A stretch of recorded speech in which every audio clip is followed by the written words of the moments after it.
Коопсуздукка байланыштуу азыркы заманбап чакырыктар коргонуу чараларыбызды күчтөндүрүүнү талап кылып жатканын жакшы билесиздер. Өлкөбүздүн коргонуу жөндөмдүүлүгүн чыңдоо максатында Коргоо министрлиги кайра түзүлүп, армиябыз күчтөнүүдө. Ага жараша биздин аскерлерибизге коргонуу мүмкүнчүлүктөрүнө көңүл буруп, ар тараптан күчтөндүрүү аракеттерибизге күбө болуп жатасыздар.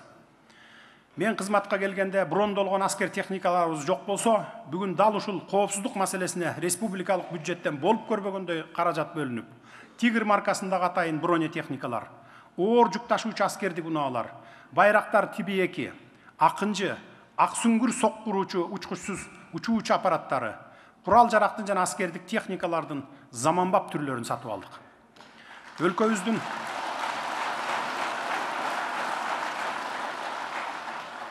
Өлкөбүздүн аймактык бүтүндүгүн сактоо, чек ара коопсуздугун камсыз кылуу, чек ара тилкелерин тактоо маселелеринде сиздердин бийликке болгон ишенимиңиздер бекем болушу керек. Мындан сырткары, ар бир уул кыздарыбыздын мекенди сүйүү, аны коргоо деген ыйык милдети ар дайым жүрөгүндө сакталып, жүрүү, аң сезимин бала кезинен калыптандыруу багытында иштерди жолго коюу пландарыбыз бар. Кудай буйрса бул ишти жакында баштайбыз. Коргонуу, коопсуздук, аскердик милдет өтөө маселелерин жаңы сапаттык деңгээлге көтөрүү, учурдун талабын эске алуу менен аскердик саясатты өркүндөтүү иштерин колго алышыбыз зарыл. Мекенге ак дилден кызмат кылуу ар бир жараныбыз үчүн жогорку сыймыкка айлангыдай болушу керек.